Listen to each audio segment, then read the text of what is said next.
They tell you that blood is thicker than water, that family comes first, that a mother's love should be unconditional and everlasting. They paint pretty pictures of golden years filled with grandchildren's laughter and Sunday dinners where 3 generations gather around tables laden with tradition and warmth. What they don't tell you is that sometimes the people who share your DNA are the very ones who will carve out your heart with surgical precision, leaving you bleeding while they divide up the pieces of your life like vultures over carrion. I'm here today, at 78 years old, to tell you that every single one of those fairy tales is a lie. And before we jump back in, tell us where you're tuning in from, and if this story touches you, make sure you're subscribed, because tomorrow, I've saved something extra special for you. The morning everything changed started like any other Tuesday in Savannah, Georgia. The Spanish moss hung heavy in the humid air, and the cicadas were already singing their relentless summer song even though it wasn't yet 8 o'clock. I stood in my kitchen, the same kitchen where I'd made countless birthday cakes and Christmas cookies, stirring cream into my coffee with the sterling silver spoon that had belonged to my grandmother. The routine was sacred to me, had been for the 43 years since Robert and I bought this house on Forsyth Park. My name is Eleanor Whitman, though most people call me Ellie. I raised 2 children in this house, buried 1 husband, and thought I understood what my twilight years would look like. The house on Forsyth Park wasn't just a home, it was a legacy. Built in 1892, it sat like a dowager empress among the historic mansions that lined the square, its wraparound porches and ornate gingerbread trim speaking to an era when craftsmanship meant something. Robert and I had spent decades restoring every detail, from the heart pine floors to the original crystal chandeliers that cast rainbow prisms across the walls when the afternoon sun hit them just right. The master bedroom was my sanctuary.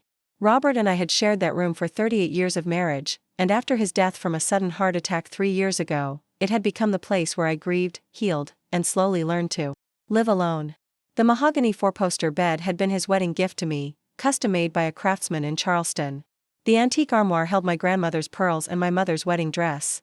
Every morning, I would sit at the vanity that had been in my family for 4 generations, brushing my silver hair and watching the sunrise paint the park in shades of gold. I had 2 children, but only one that still acknowledged my existence. My daughter Catherine lived in Seattle with her investment banker husband and their twin boys. She called every Sunday at exactly 3 o'clock Eastern Time, a ritual she maintained with the precision of a Swiss timepiece. Catherine was responsible, successful, and had inherited her father's practical nature. She sent expensive gifts for birthdays and holidays, visited twice a year, and never asked for money. Then there was Michael.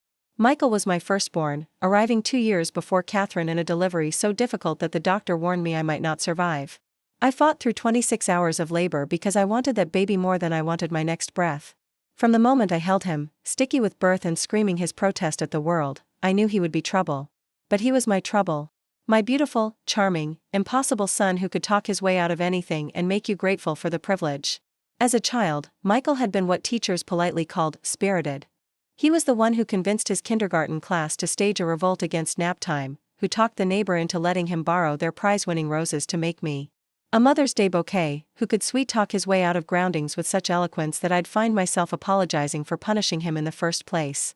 Robert used to say that Michael could charm the paint off a fence, and he wasn't wrong. But charm, I learned too late, can be a mask for something much darker. Michael grew up expecting the world to bend to his will, and for the most part, it did. In high school, he was quarterback of the football team and class president. In college, he majored in business and minored in breaking hearts. He had a smile that could light up a room and a way of making everyone feel like the most important person in his universe, at least until he moved on to the next person who could give him what he wanted. After college, Michael drifted through a series of jobs and relationships, each one starting with grand promises and ending with excuses.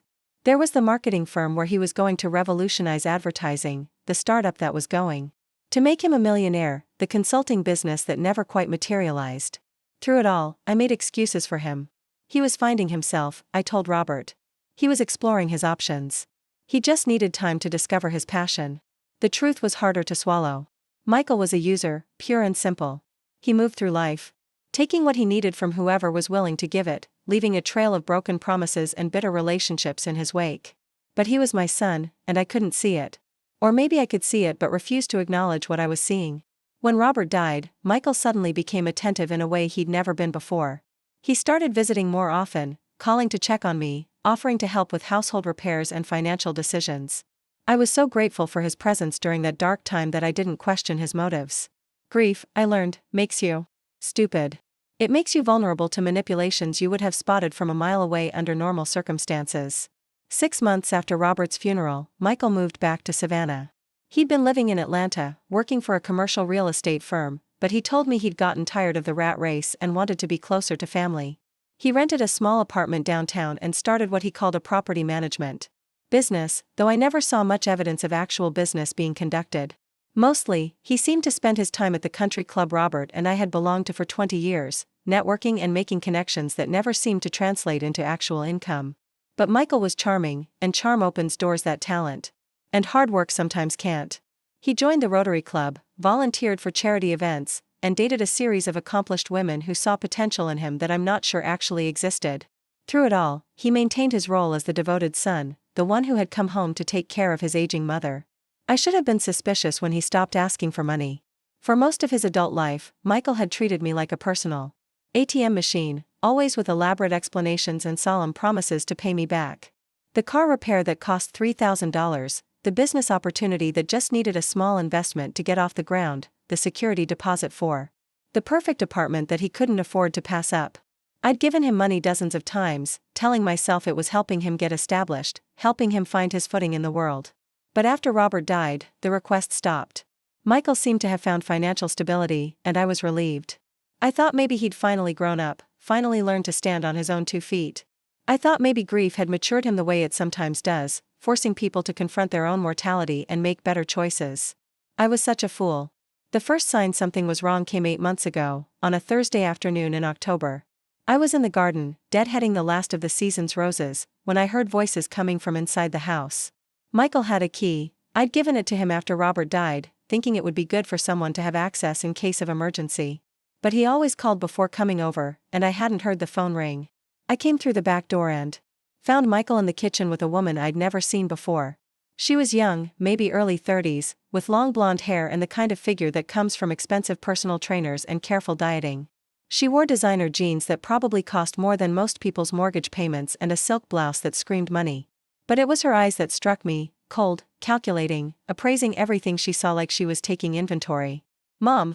Michael's voice was bright with surprise, but there was something underneath it, something that made my maternal instincts prickle with warning. "I didn't hear you come in. I wanted you to meet someone special." He put his arm around the blonde woman and pulled her close, and I saw her stiffen slightly at the contact. "This is Veronica Shaw. Veronica, this is my mother, Eleanor." Veronica extended a perfectly manicured hand, and when I shook it, her grip was firm but brief, like she was afraid she might catch something. "Mrs. Whitman, Michael has told me so much about you. What a beautiful home you have." But her eyes weren't on me when she said it. They were scanning the kitchen, taking in the copper pots hanging from the rack Robert had installed, the antique hutch displaying my grandmother's china, the professional-grade stove that had cost more than some people's cars. She was cataloging, appraising, calculating worth. "Thank you," I said, not liking the way this woman was looking at my home, at my things. "How do you know Michael?" "We met at the country club," Michael said quickly. "Veronica just moved here from Charleston. Her family's in real estate development." I learned later that this was true, technically. Veronica's family did own a real estate development company, inherited from her late husband who had died in a boating accident 18 months earlier. What Michael didn't mention was that Veronica had also inherited debts and legal troubles that had left her with more liabilities than assets, despite appearances to the contrary. But I didn't know any of that then. All I knew was that something about this woman made me uncomfortable, and something about the way Michael was acting around her set off every alarm bell I possessed. They stayed for dinner that night, and I watched Veronica work her magic on my son. She was skilled, I had to give her that. She knew exactly when to laugh at his stories, when to touch his arm, when to look impressed by his business acumen. She asked intelligent questions about his work, offered suggestions that made him feel important, and generally behaved like a woman who found Michael Whitman to be the most fascinating man she'd ever met. Michael ate it up like a starving man at a banquet. Over the next few weeks, Veronica became a regular presence in our lives. She and Michael were practically inseparable, and he brought her to family gatherings, church functions, and social events with the pride of a man showing off a trophy. She was beautiful, sophisticated, and had that kind of polish that comes from growing up with money and advantages. On paper, she was everything a mother might want for her son. But I couldn't shake the feeling that she was performing rather than living, that every gesture and expression was calculated for maximum effect. When she thought no one was looking, her face would go blank, like an actress stepping out of character between scenes. And she had a way of steering conversations toward topics that revealed information about my finances, my property, my plans for the future. I tried to talk to Michael about my concerns, but he brushed them off with the indulgent patience of a man in love. "She's just curious about our family," he said. "She comes from money, Mom. She's not after mine." But Michael didn't have money, not real money. He had his charm and his connections and his ability to live beyond his means, but he didn't have the kind of wealth that would attract a woman like Veronica Shaw. Which meant she was after something else, and I was beginning to suspect I knew what it was. The announcement came at Thanksgiving dinner, served in my dining room at the table that had hosted 3 generations of family celebrations. Catherine and her family had flown in from Seattle, and the house felt alive in a way it hadn't since Robert died. The boys, 8 years old and full of energy, had spent the morning playing in the park while the adults prepared dinner. Catherine had helped me with the cooking, just like she had as a child, and for a few hours, everything felt normal and right. Michael and Veronica arrived just as I was pulling the turkey from the oven, and I could tell immediately that something was different. They both had that barely contained excitement of people with a secret, and Michael kept touching Veronica's hand like he was checking to make sure she was real. We were halfway through dinner when Michael stood up and tapped his wine glass with a fork, commanding attention like he was addressing a board meeting. "I have an announcement to make," he said, grinning at Veronica. "Last night, I asked this beautiful woman to marry me, and she said yes." The silence that followed was deafening. Catherine's fork froze halfway to her mouth, and her husband Tom looked like someone had just told him he owed back taxes to the IRS. The boys kept eating, oblivious to the tension that had suddenly filled the room like smoke. "Congratulations," Catherine said finally, but her voice was careful, controlled. She'd inherited her father's analytical mind, and I could see her processing this information, looking for angles and implications. "When's the wedding?" Tom asked, ever the diplomat. "Soon," Veronica said, speaking for the first time since the announcement. "We don't see any point in waiting. When you know, you know." I forced myself to smile, to say the right things, to play the part of the delighted mother-in-law to be. But inside, every instinct I possessed was screaming that this was wrong, that this was a mistake of epic proportions.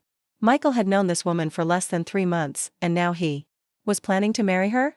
It was insane. But Michael was 42 years old, technically an adult capable of making his own decisions, no matter how catastrophic they might be.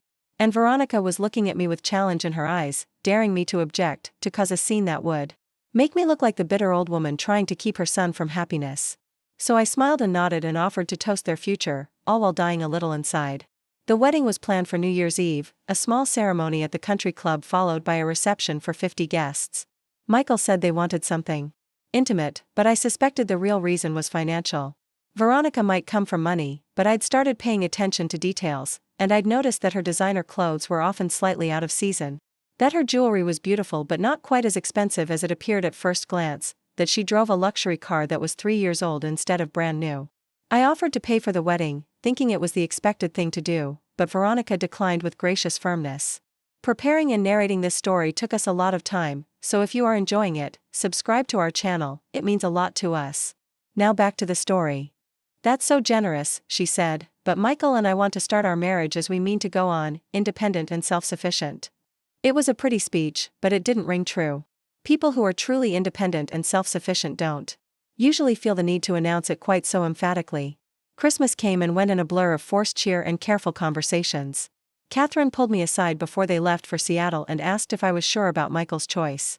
"There's something about her," she said, struggling to put her concerns into words. "She's too perfect, too polished. And the way she looks at everything, like she's appraising it for auction." I'd noticed the same thing, but what could I do? Michael was an adult, and he'd made his choice. All I could do was hope that I was wrong about Veronica, that my instincts were being colored by loneliness and the natural suspicion that comes with age. The wedding was beautiful in the way that expensive things often are. Veronica wore a dress that must have cost $10,000, and the flowers alone probably exceeded most people's annual flower budget. Michael looked happier than I'd seen him in years, and Veronica played the radiant bride to perfection. If you didn't know to look for the calculation behind her smile, you might have believed she was genuinely in love. I danced with Michael at the reception, letting him spin me around the way he used to when he was little and would ask me to dance to the radio in our kitchen. "Are you happy, Mom?" he asked, and for a moment, he looked like the little boy who used to crawl into my bed during thunderstorms. I want you to be happy, I said, which wasn't exactly an answer but was the best I could manage. I am, he said. Veronica is everything I've been looking for. She's going to make me a better man. I wanted to believe him. God help me, I wanted to believe that this woman would be good for my son, that she would love him and support him and help him become the man I'd always hoped he could be. But as I watched her across the dance floor, accepting congratulations and air kisses from the other guests, all I could think was that she looked like someone who had just successfully closed a business deal. The trouble started 2 weeks after the honeymoon. Michael called me on a Tuesday morning, his voice bright with excitement. Mom, Veronica and I have been talking, and we have a proposition for you. The word proposition made my blood run cold. In my experience, when people start conversations with propositions, what they really mean is they want something from you and they're going to dress it up in language that makes it sound like you're the one who benefits. We'd like to move in with you, Michael continued before I could respond. Just temporarily, while we look for the right house to buy. The rental market here is crazy, and everything decent is either too expensive or too small. We thought it might be nice to spend some time together as a family. I sat down hard in my kitchen chair, the same chair where I'd been drinking my morning coffee for 3 decades. Move in here? Both of you? Just for a few months, Michael said quickly. 6 months at the most. Veronica has her eye on a property in Ardsley Park, but the owner isn't ready to sell yet. This would give us time to save up for a bigger down payment anyway. Ardsley Park was where the serious money lived in Savannah, where the houses started at $2 million and went up from there. The idea that my son, who had never held a steady job for more than 2 years, was planning to buy a house in Ardsley Park was laughable if it wasn't so tragic. I don't know, Michael, I said slowly. This house isn't really set up for multiple adults. There's only one master bedroom, and I'm not sure, actually, he interrupted, we were thinking about that. Your bedroom is huge, Mom, and it has that great sitting area by the windows. We thought maybe you could move into Dad's study, and Veronica and I could take the master. The study is nice and cozy, and you'd have your own bathroom. Plus, you wouldn't have to climb the stairs to the 2nd floor anymore. The audacity of it left me speechless. They wanted to move into my house and take over my bedroom, the room I'd shared with my husband for nearly 4 decades, the room where I'd given birth to both my children, the room where Robert had died in my arms. They wanted to banish me to his study like I was an elderly relative being shuffled off to the servants' quarters. Let me think about it, I managed to say. Of course, Michael said, but I could hear the assumption in his voice that my thinking was just a formality, that the outcome was already decided. We'll talk more when I see you this weekend. After I hung up, I sat in my kitchen for a long time, watching the light change as the sun moved across the sky. The house felt different. Somehow, like it was already being invaded by people who saw it not as a home but as a commodity to be used and eventually discarded. I called Catherine that night, needing to talk to someone who would understand the magnitude of what Michael was asking. She listened without interrupting as I explained the situation, and when I finished, there was a long silence. Mom, she said finally, you can't be seriously considering this. He's my son, I said, though the words felt hollow even as I spoke them. He's a 42-year-old man asking his mother to give up her bedroom so he and his wife can play house in your home, Catherine said bluntly. This isn't about family bonding or saving money. This is about them getting their hands on your property. You think I'm being paranoid? I think you're being too trusting, Catherine said. Mom, that house is worth what, $3 million? 4? And it's sitting on some of the most valuable real estate in Savannah. Michael isn't stupid, and neither is his wife. They know exactly what they're doing. I wanted to argue with her, to defend my son the way I'd been defending him his entire life. But deep down, I knew she was right. This wasn't about temporary housing or family togetherness. This was about positioning themselves in my home, establishing residency, making themselves indispensable so that when the time came, removing them would be difficult or impossible. But what could I do? Say no and risk destroying my relationship with my son? Create a family rift that might never heal? Force them to find somewhere else to live and then spend the rest of my life wondering if I'd been wrong about their motives? I was still debating with myself when Michael and Veronica showed up on Saturday afternoon with a U-Haul truck and 3 men to help them move. Apparently, my thinking time was over, and my consent had been assumed. Surprise! Michael said. When I opened the front door. We found a cancellation with the moving company, so we decided to go ahead and make the move today. Hope that's okay. It wasn't okay. Nothing about this was okay. But Michael was already directing the movers toward the truck, and Veronica was standing in my foyer looking around like she was surveying her new domain. I was presented with a fait accompli, a done deal that I was expected to smile about and accept gracefully. Where would you like me to put your things? Veronica asked, and it took me a moment to realize she was talking about my belongings, the personal items in the bedroom that had been mine for 43 years. I'll handle that, I said quickly, not trusting her to touch Robert's photographs or my grandmother's jewelry box or the love letters he'd written me during his deployment to Korea. I spent the afternoon moving my most precious possessions to Robert's study, each item feeling like a small surrender. The men moved Veronica's furniture into my bedroom, expensive pieces that looked like they belonged in a decorator's showroom rather than a home where people actually lived. By evening, the transformation was complete. My sanctuary had become their domain, and I had been relegated to a corner of my own house. That night, I lay in the narrow daybed in Robert's study, staring at the ceiling and listening to voices coming from what used to be my bedroom. They were discussing paint colors and furniture arrangements, planning changes to the room where I'd lived my entire married life. I felt like a ghost haunting my own home, invisible and powerless to stop the people who were systematically erasing my presence from the spaces that mattered most to me. Over the following weeks, I watched as Michael and Veronica settled into my house like they owned it. Veronica rearranged the living room furniture to better suit her taste, replaced my grandmother's china in the hutch with her own more modern pieces, and started referring to various rooms as ours rather than mine.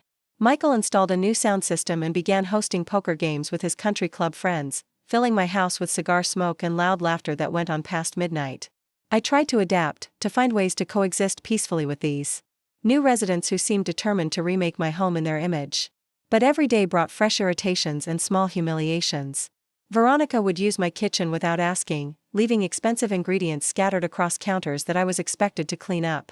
Michael borrowed my car without permission when his was in the shop, returning it with an empty gas tank and scratches on the bumper that he claimed were already there.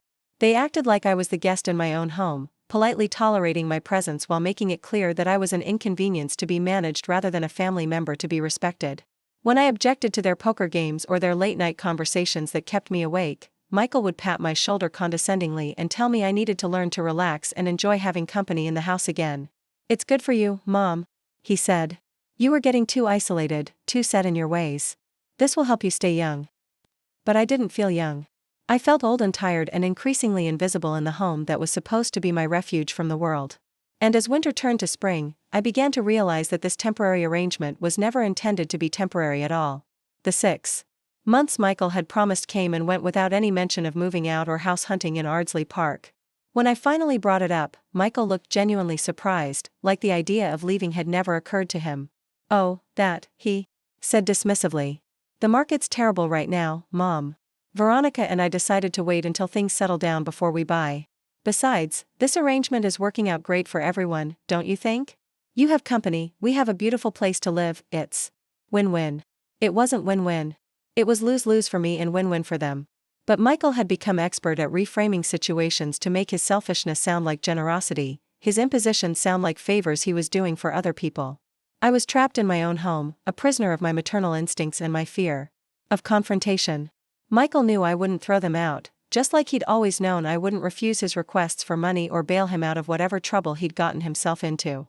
I was reliable, predictable Eleanor, the mother who could always be counted on to put her son's needs ahead of her own. But as I sat in Robert's study that night, listening to the sounds of my son and his wife making themselves comfortable in my bedroom, I felt something shifting inside me. The woman who had raised 2 children and buried 1 husband and survived 78 years of life's various cruelties was finally reaching the end of her patience.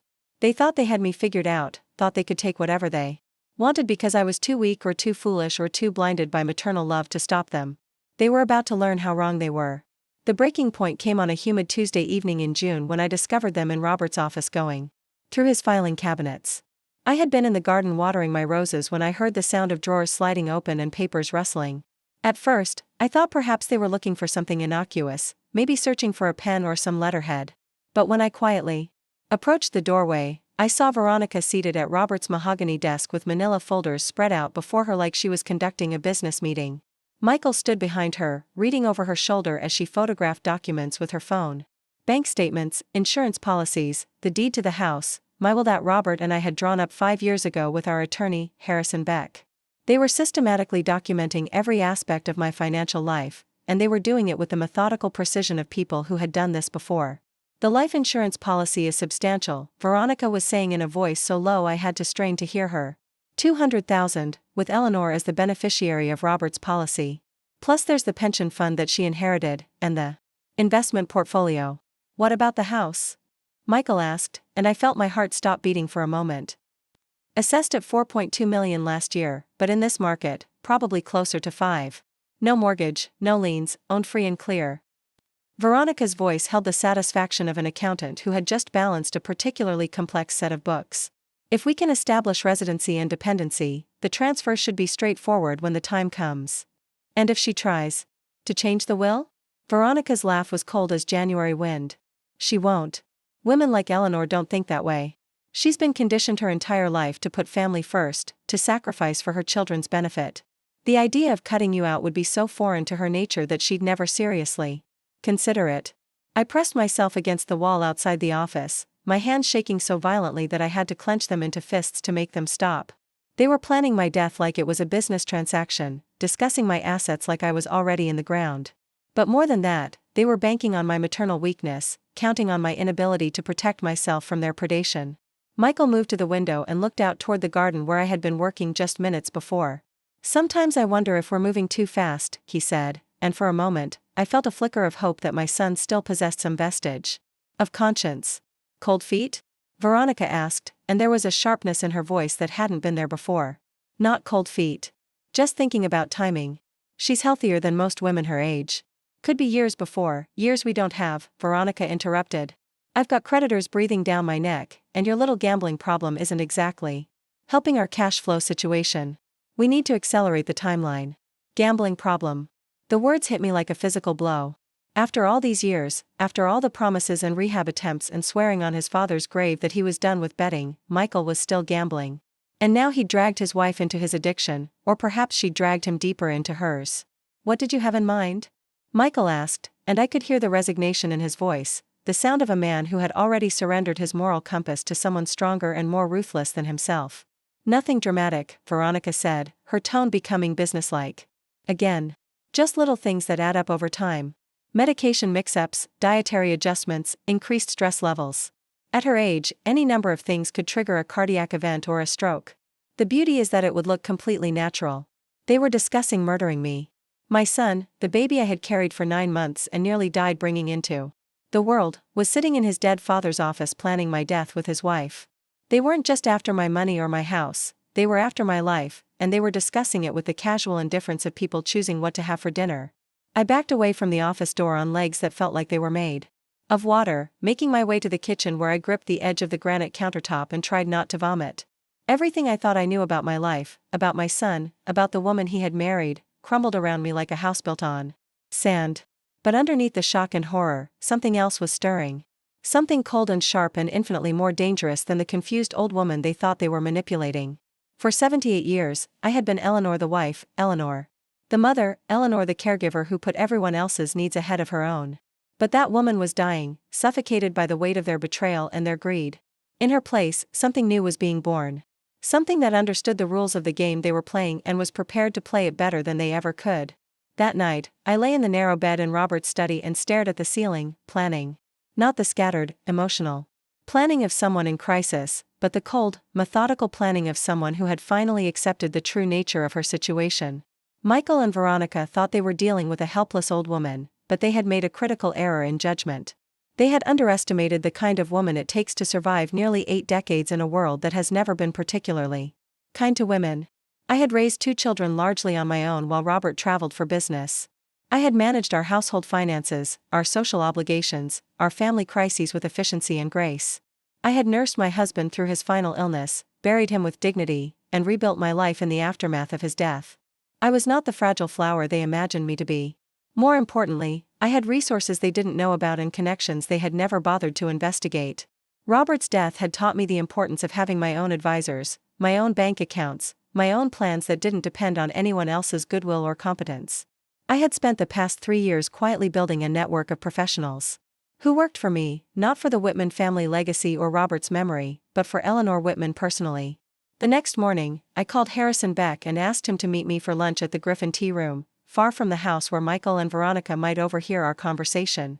Harrison had been Robert's attorney for over 20 years, but he had become my attorney after Robert's death, and I trusted him to give me honest advice even when it wasn't what I wanted to hear. Harrison was a tall, distinguished man in his early 60s who wore bow ties and suspenders like he was auditioning for a role in a Southern Gothic novel. But underneath the old-fashioned exterior was a sharp legal mind that had made him one of the most respected estate attorneys in Georgia. We met in a corner booth where we could speak privately, and I told him everything I had overheard the night before. He listened without interrupting, his expression growing darker with each detail I shared. When I finished, he leaned back in his chair and was quiet for a long moment. "Eleanor," he said finally, "what you're describing sounds like conspiracy to commit murder. This isn't a family dispute or a disagreement over money. These people are planning to kill you." Hearing the words spoken aloud by someone else made them real in a way they hadn't been before. "What can I do?" "The first thing is to make sure you're safe," Harrison said. "If they're talking about medication mix-ups and dietary adjustments, you need to be very careful about what you eat and drink in that house. Don't take any medications they give you, don't eat anything they prepare, and consider installing security cameras in your living space." The idea that I needed to protect myself from my own son and my own home was so absurd it almost made me laugh. But Harrison's expression was deadly serious, and I realized that my situation had moved far beyond the realm of ordinary family dysfunction. "The second thing," he continued, "is documentation. You need evidence of their plans, their financial situation, their motivations. Without proof, it's just your word against theirs, and unfortunately, elderly family members making accusations against younger relatives are often dismissed as paranoid or confused." "How do I get proof?" Harrison smiled for the first time since I'd started talking. "Eleanor, you've been married to a businessman for 40 years and raised 2 children. You know how to gather information when you need it. The question is whether you're prepared to do what's necessary to protect yourself." I thought about Michael and Veronica in Robert's office, photographing my private documents and discussing my death like a real estate transaction. "I'm prepared." "Good. Then let's talk about what we're going to do to them."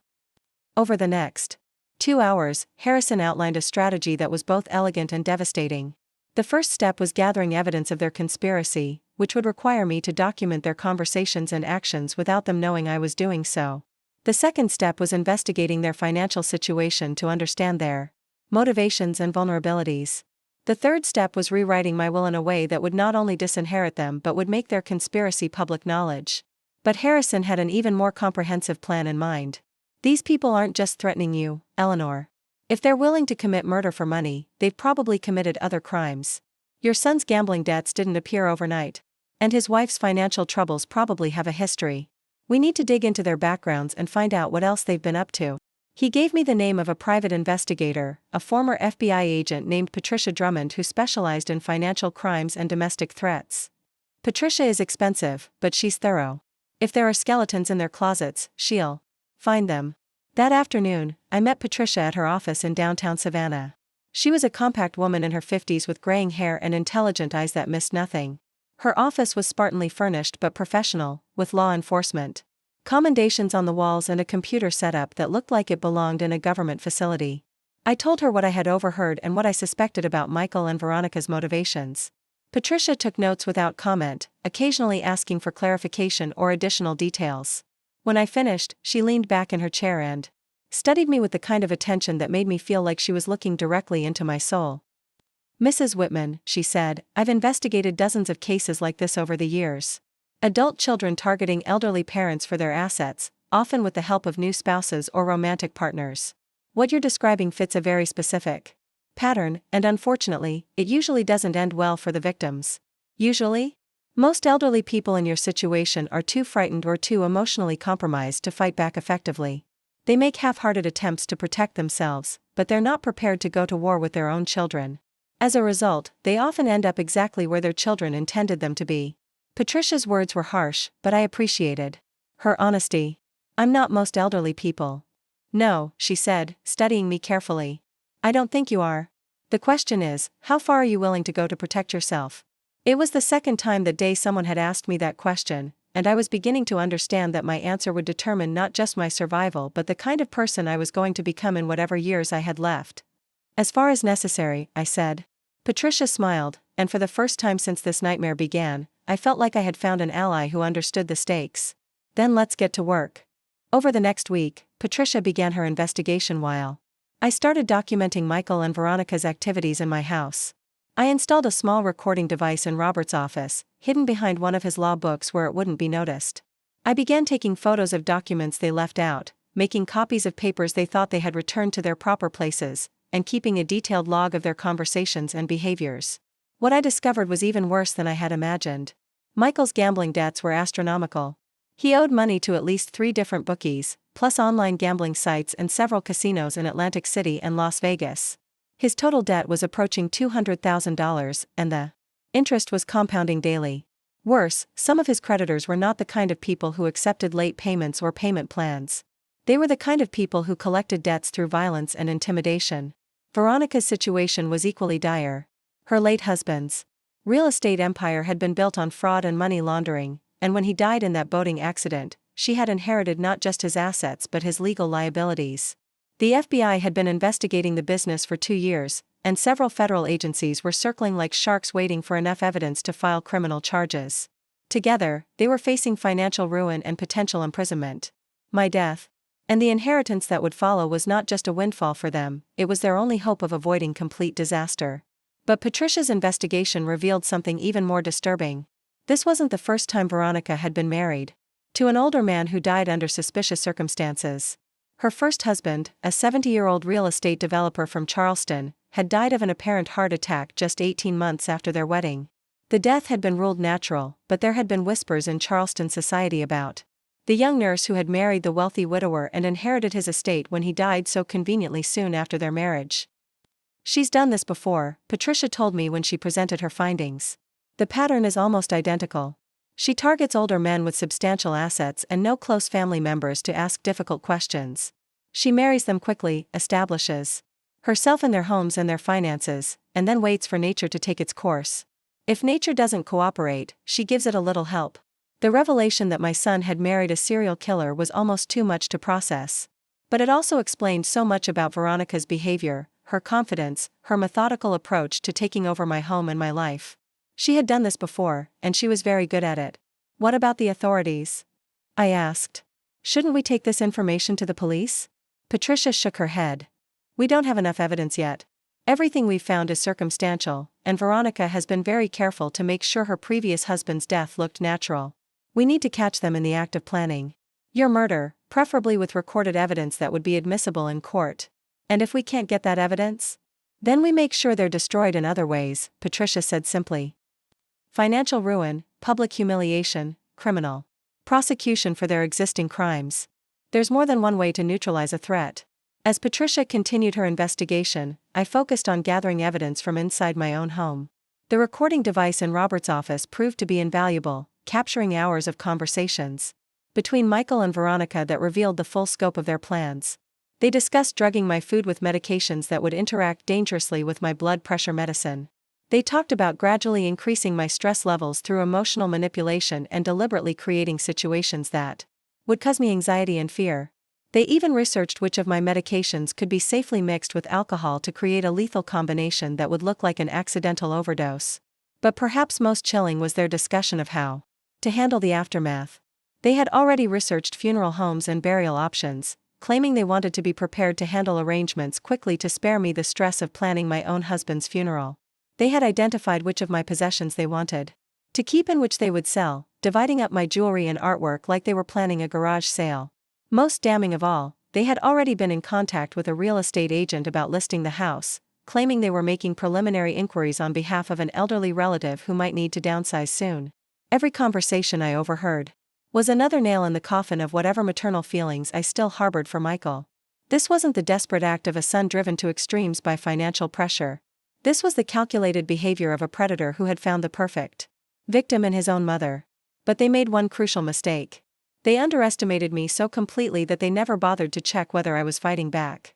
They were so confident in their assessment of me as a helpless old woman that they never considered the possibility that I might be documenting their crimes or building a case against them. Their arrogance was going to be their downfall. 3 weeks into my investigation, Patricia presented me with a comprehensive dossier on both Michael and Veronica that was more devastating than anything I had imagined. Not only were they planning to murder me, but they had committed a string of financial crimes that would send them to federal prison for decades. Michael had been embezzling money from his property management clients for over 2 years, skimming funds from security deposits and maintenance fees to pay his gambling debts. He had also been running a mortgage fraud scheme, helping people falsify loan applications in exchange for kickbacks from corrupt mortgage brokers. Veronica had continued her late husband's money laundering operation, using shell companies and offshore accounts to hide income from drug dealers and organized crime figures.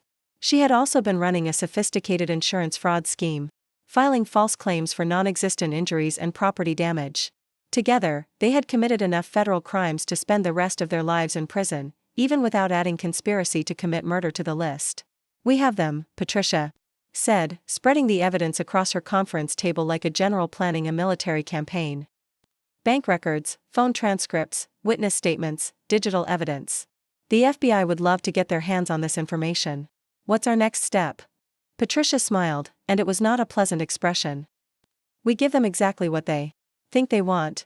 We let them believe they're succeeding in their plan to isolate and manipulate you. And then, when they make their move, we destroy them so completely that they'll spend the rest of their lives wishing they had never heard the name Eleanor Whitman. That night, I sat in Robert's study and reviewed the evidence Patricia had gathered. Photographs, bank records, recorded conversations, witness statements, expert analyses. The case against Michael and Veronica was so overwhelming that even the most incompetent prosecutor could secure convictions. But prosecution wasn't enough. I didn't want them to simply go to prison, I wanted them to lose everything they had ever cared about. Their freedom, their money, their reputations, their future prospects. I wanted them to understand what it felt like to be betrayed by someone they trusted, to have their lives systematically dismantled by someone they had dismissed as harmless. I wanted them to know that their victim had become their destroyer. The plan Patricia and I developed was elegant in its simplicity and devastating in its scope. We would let Michael and Veronica continue their conspiracy, giving them enough rope to hang themselves while documenting every step of their plan. When they finally made their move to harm me, we would have everything we needed to destroy them. Not just legally but financially, socially, and personally. But first, we needed to set the stage. We needed to make them believe they were winning, that their plan was working, that I was becoming more isolated and vulnerable with each passing day. We needed them to become overconfident, to make mistakes, to reveal information they wouldn't share if they suspected they were being watched. The performance began the next morning when I started acting like the confused, frightened old woman they expected me to be. I began asking repeated questions about things I had just been told, claiming to forget conversations we had just had, appearing increasingly dependent on Michael and Veronica for basic decision-making. They ate it up like starving people at a feast. "Poor Mom," Michael said to Veronica one evening, not knowing I was listening from the kitchen. "She's really going downhill fast. Yesterday she asked me 3 times when Dad died, and this morning she couldn't remember how to work the coffee maker."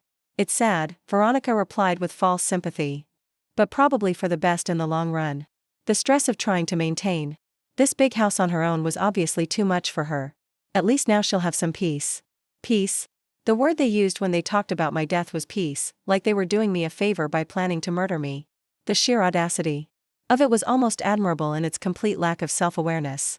As I continued my performance of declining mental capacity, Michael and Veronica became increasingly bold in their discussions of my future. They talked openly about funeral arrangements, about selling my possessions, about the various investments they would make with my money once they inherited it. They also became careless about their criminal activities, leaving evidence of their schemes scattered around the house where I could photograph it. Bank statements, phone records, legal documents, correspondence with co-conspirators. They were so confident in my supposed mental decline that they stopped taking basic precautions to hide their crimes. Meanwhile, Patricia was building criminal cases against them that were so comprehensive and well documented that federal prosecutors would fight each other for the chance to bring them to trial. We had enough evidence to charge them with murder, conspiracy, financial fraud, money laundering, tax evasion, mortgage fraud, insurance fraud, and a dozen other federal crimes. But we also had something else. We had the power to destroy them in ways that went far beyond criminal prosecution. Michael's property management business was built on client trust and community relationships. When word got out that he had been embezzling from elderly clients and running mortgage fraud schemes, his business would collapse overnight. His reputation in Savannah's tight-knit business community would be ruined beyond repair. Veronica's social standing was built on her image as a grieving widow from a prominent Charleston family. When the truth about her late husband's criminal enterprise and her role in continuing it became public, she would be ostracized from the society circles she had worked so hard to penetrate. Their friends, their business associates, their social connections would all abandon them once the truth came out. They would lose not just their freedom and their money, but their identities as respected members of the community. And I would be there to watch it all happen. For weeks after I had overheard them planning my murder, Michael and Veronica made their first serious mistake. They approached Dr. Margaret Reynolds, my longtime physician, with concerns about my mental health and suggestions about medication adjustments that would help with my confusion and agitation. Dr. Reynolds had been my doctor for 15 years, and she knew me well enough to recognize that there was nothing wrong with my mental faculties. When she called to discuss Michael and Veronica's visit, I could hear the concern in her voice. "Eleanor," she said, "your son and daughter-in-law came to see me today with some very unusual requests. They claim you've been having memory problems and episodes of confusion, and they want me to prescribe medications that would, frankly, be inappropriate for someone with your medical history." "What kind of medications?" "Sedatives and antipsychotics that could interact dangerously with your current medications. The combinations they suggested could cause heart arrhythmias, respiratory depression, or cognitive impairment. I'm not comfortable prescribing anything without examining you myself." This was it.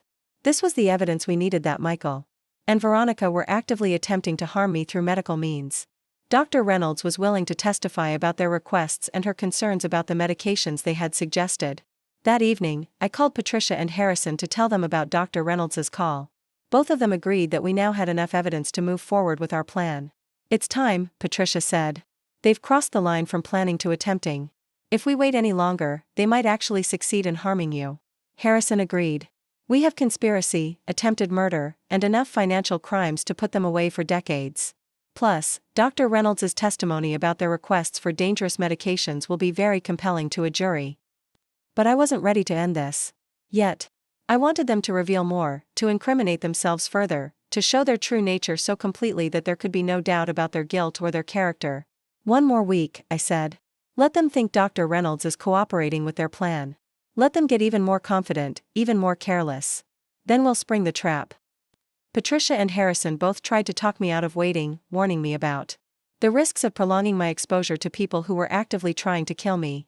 But I had made up my mind. I wanted Michael and Veronica to dig their graves so deep that they would never be able to climb out. The final week was the most dangerous of my life, but it was also the most empowering. Every conversation I overheard, every document I photographed, every piece of evidence I gathered was another step toward their complete destruction. They talked about staging my death to look like a heart attack brought on by the stress of discovering Michael's financial problems. They discussed how to access my bank accounts immediately after my death, before any legal complications could arise. They even planned how to dispose of my jewelry and artwork quickly, claiming they needed to pay for funeral expenses. But most damning of all, they recorded themselves practicing their grief for the benefit of friends and family who would attend my funeral.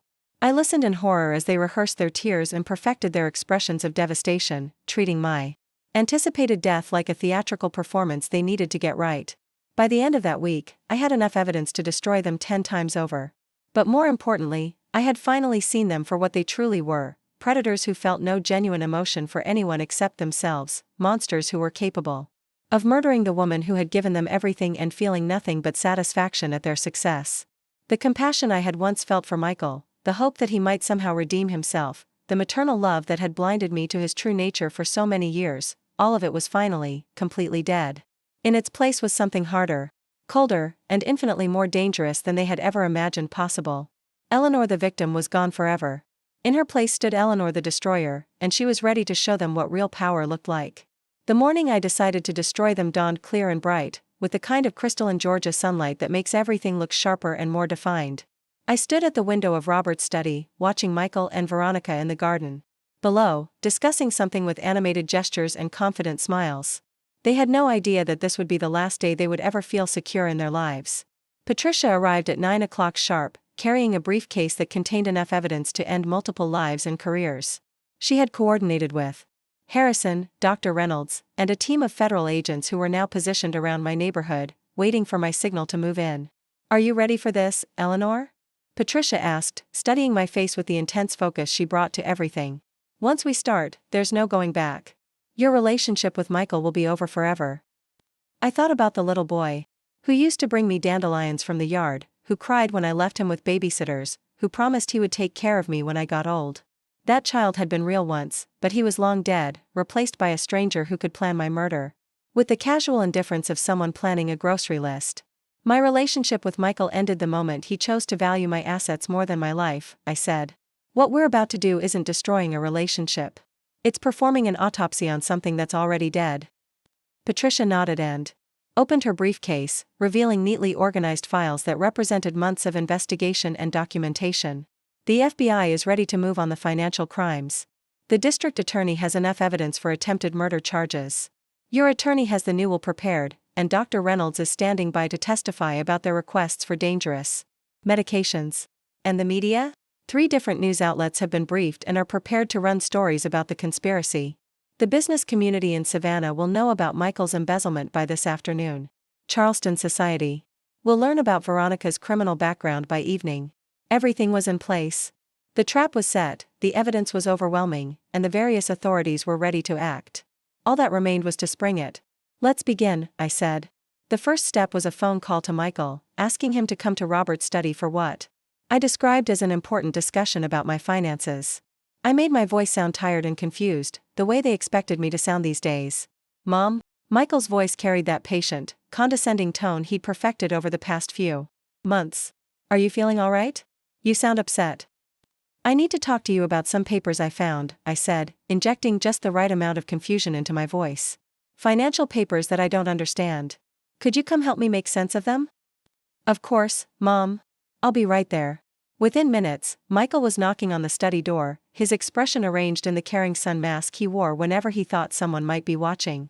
Behind him, Veronica hovered in the hallway, probably hoping to hear whatever confusion or weakness I might reveal. Come in, both of you, I said. This concerns Veronica too, since she's family now. They entered the study with the confidence of people who believed they held all the cards. Michael settled into Robert's leather chair like he already owned it, while Veronica perched on the edge of the sofa with her phone in her hand, probably prepared to document whatever mental decline I was about to display.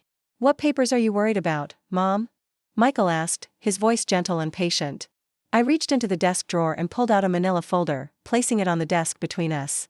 These papers, I said, opening the folder to reveal bank statements, insurance documents, and legal papers. I found them in places I don't remember putting them, and some of the numbers don't look right to me. Michael and Veronica exchanged a quick glance, and I saw relief flicker across both their faces. They thought this was just another episode of confusion, another sign that my mental capacity was declining as they had been claiming to anyone who would listen. Let me take a look, Michael said, reaching for the folder with the patronizing kindness of someone humoring a confused elderly relative. But when he opened the folder and saw what was actually inside, his expression changed completely. Instead of my financial documents, the folder contained photographs of him and Veronica going through my papers, transcripts of their recorded conversations about killing me, bank records showing his embezzlement, and evidence of Veronica's money laundering operations. What is this? Michael's voice was barely a whisper. Evidence, I said, dropping the confused elderly woman act. Entirely. Evidence of conspiracy to commit murder, financial fraud, embezzlement, money laundering, and about a dozen other federal crimes. Veronica lunged for the folder, but I was ready for her. That's just copies, I said calmly. The originals are already in the hands of the FBI, the district attorney, and several news organizations. The silence that followed was deafening. I watched as understanding dawned on both their faces, as they realized that their perfect victim had been documenting their crimes and building a case against them for weeks. You can't prove anything, Veronica said finally, but her voice lacked its usual confidence. This is just circumstantial evidence from a confused old woman who's been acting erratically for months. I smiled, and it was not a kind expression. Actually, I can prove everything.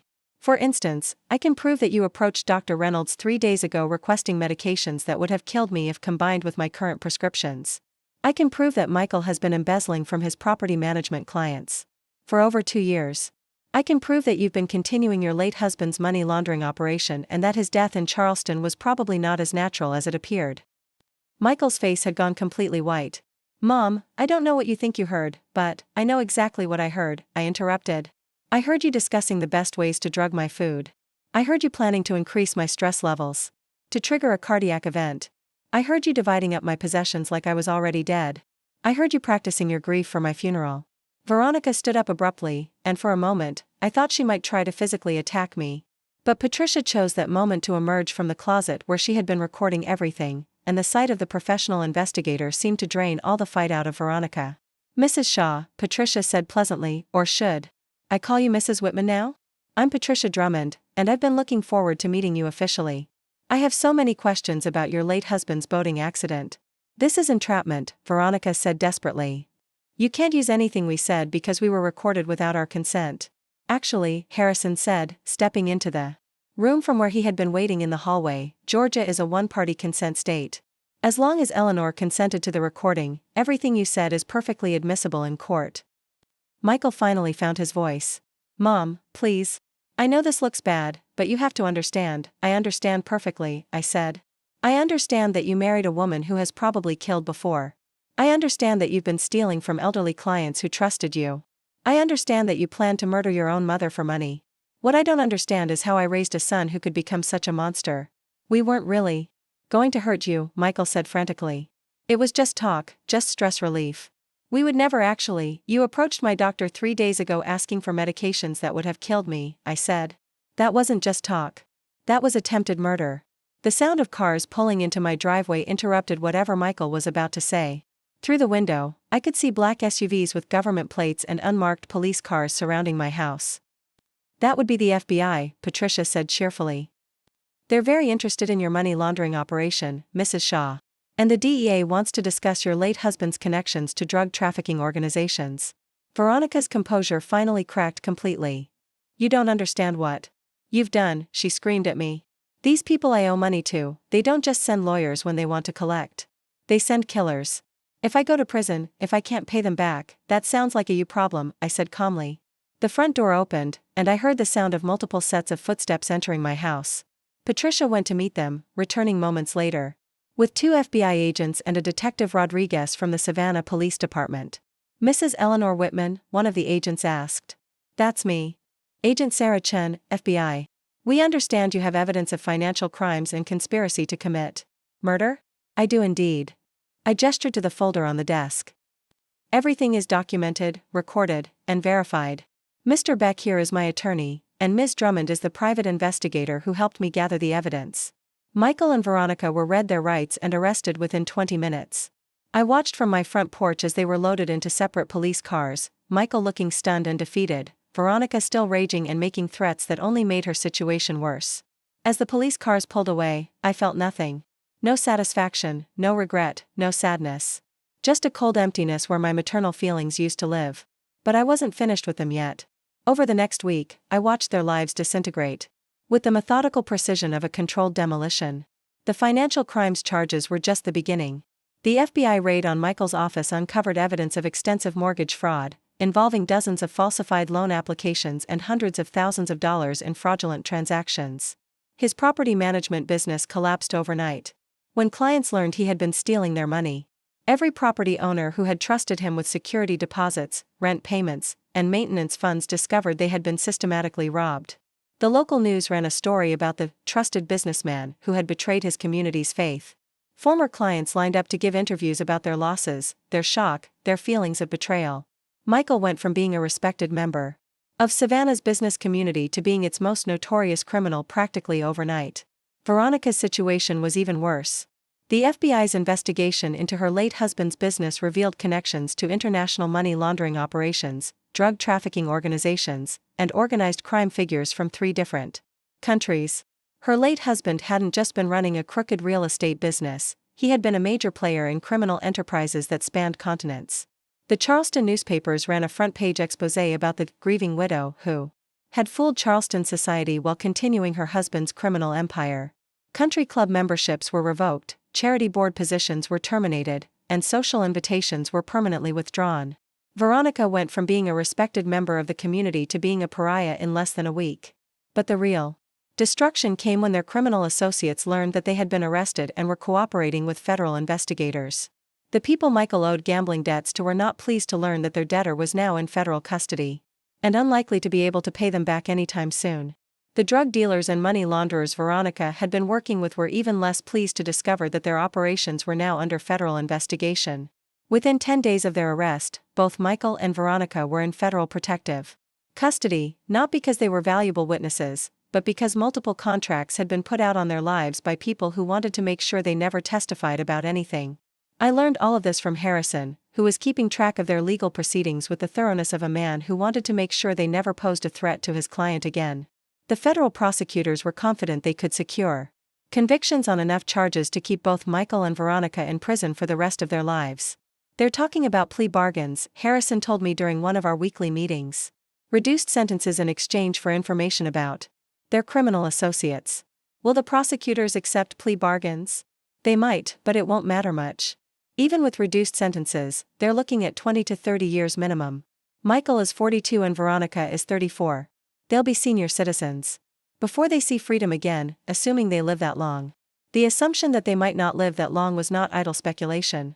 3 other people connected to Veronica's money laundering operation had died under suspicious circumstances since her arrest.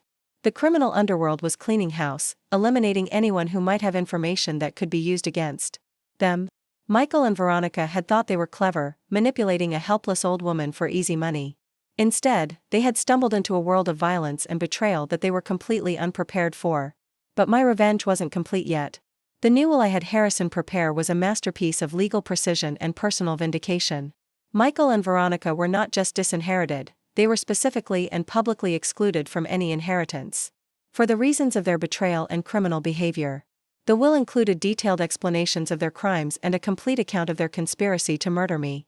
But more than that, the will established a foundation in Robert's name that would be dedicated to protecting elderly people from financial abuse and domestic violence. Every dollar they had planned to steal would instead be used to help other elderly victims of the kind of abuse they had perpetrated. The foundation would also fund investigations into suspicious deaths of elderly people, particularly those involving younger spouses or family members who stood to inherit substantial assets. I wanted to make sure that other women like me would have the resources to fight back against predators like Michael and Veronica. Catherine flew in from Seattle when she learned about the arrests and the new will. She found me in the garden, working among the roses that I had finally been able to enjoy again without fear of being poisoned or drugged. "Mom," she said, settling onto the bench beside me, "I've read the police reports and the news stories. I can't believe Michael was planning to kill you." "Neither could I, for a long time," I said. "But the evidence was overwhelming." "Are you okay? I mean, really okay? This must have been incredibly traumatic." I considered her question carefully. Was I okay? I had discovered that my son was a would-be murderer. I had been forced to destroy my own child to save my own life. I was alone in a house that would never feel quite the same again. But I was alive, I was free, and I was no longer anyone's victim. "I'm more than okay," I said finally. "I'm exactly who I was meant to be." Catherine looked confused by my answer, but she didn't press for clarification. She stayed for a week, helping me change the locks on the house, install a new security system, and remove every trace of Michael and Veronica's presence from my home. We donated Veronica's expensive furniture to charity and burned the bedding they had used in my bedroom. I had the room professionally cleaned and redecorated, turning it back into the sanctuary it had been before they invaded it. The master bedroom was mine again, filled with sunlight and memories of Robert instead of shadows and betrayal. 3 months after the arrests, I received a letter from Michael in federal prison. It was 7 pages of rambling apologies, explanations, and pleas for forgiveness. He claimed he had been manipulated by Veronica, that he had never really intended to hurt me, that he was seeking help for his gambling addiction and would spend the rest of his life trying to make amends. I read the letter once, then fed it into Robert's paper shredder without a second thought. Some betrayals are unforgivable, and some relationships cannot be repaired. Michael had chosen to see me as an obstacle to be removed rather than a mother to be loved. That choice had consequences, and those consequences were permanent. 6 months later, I learned that Veronica had been found dead in her cell, apparently a suicide but probably not. Michael was now in solitary confinement for his own protection, spending 23 hours a day in a cell the size of a small closet. I felt nothing when I heard about Veronica's death. She had been a predator who had chosen her victims poorly and paid the ultimate price for her miscalculation. Her death was simply the natural conclusion to a life built on violence and greed.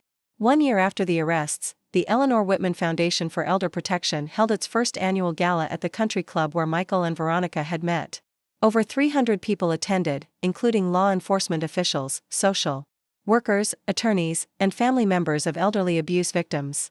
I gave a speech about the importance of recognizing elder abuse and having the courage to fight back against it.